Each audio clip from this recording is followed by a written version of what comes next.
מהאמירה הזו היא שמי שיש לו השכלה, מן הסתם יהיה פחות עני.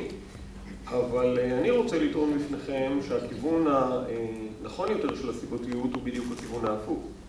מי שיותר עני, הסיכוי שלו להיות פחות משכיל. זה הכיוון האמיתי של הסיבתיות. אנחנו יכולים לראות את זה בכמה מצבי מבחן של אותן קבוצות חברתיות שבצדק פרופסור מלניק הזכיר אותן כקבוצות שבהן יש ריכוז עוני מאוד גבוה, ואני אתן לכם דוגמה מיוחדת אגב, ומוזרה, אני חושב שהיא מיוחדת במינה בעולם, בקרב האוכלוסייה הערבית בישראל, סיכויי התעסוקה של אנשים משכילים יותר, נמוכים יותר באוכלוסייה הערבית בישראל מאשר סיכויי התעסוקה של אנשים משכילים פחות. מצב משונה, מוזר, שכמובן אי אפשר להבין אותו מבלי לראות את הקונטקסט החברתי הכללי של מצבם של הערבים בישראל, לא רק מתוך היבטים כלכליים. וזה מביא אותי להערה השנייה שלי. אני חושב שכולנו צריכים להתרגל, להסתכל על הדמות החברתית, הקונקרטית, האמיתית של העניים ושל הנפגעים. אז בדרך כלל מדברים על ערבים ועל חרדים בקרב האוכלוסיות העניות, וזה נכון, אבל זה לא מסתכם כאן.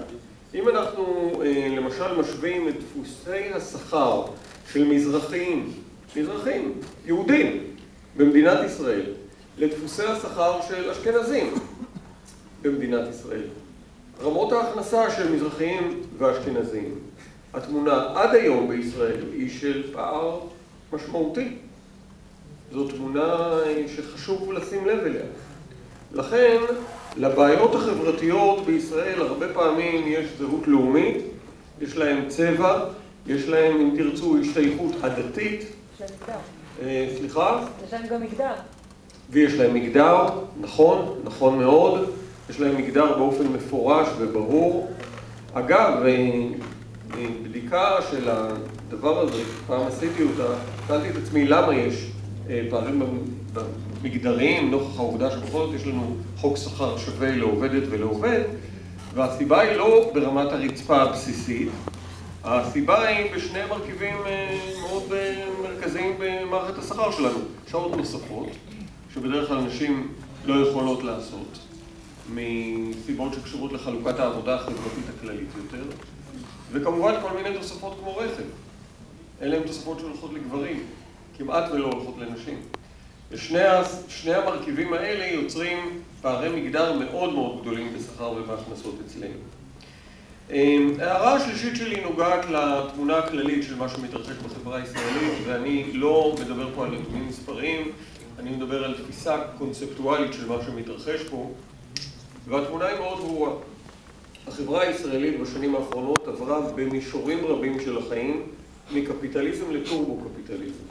למה שקוראים אצלנו לפעמים קפיטליזם אכזרי או חזירי, הוא גם חזירי, גם אכזרי במיוחד, והוא מתאפיין ברמות של הפרטה מאוד מואצת של מערכות שהיו בעבר מערכות ציבוריות, שינויים משמעותיים בשוק העבודה. אנחנו נדבר על זה, אני רואה מהרכב המשתתפים, שאנחנו נדבר בוודאי בהרחבה בהמשך הדרך על מודלים של תעסוקה בלתי ישירה, אז אני לא אדבר על זה כרגע.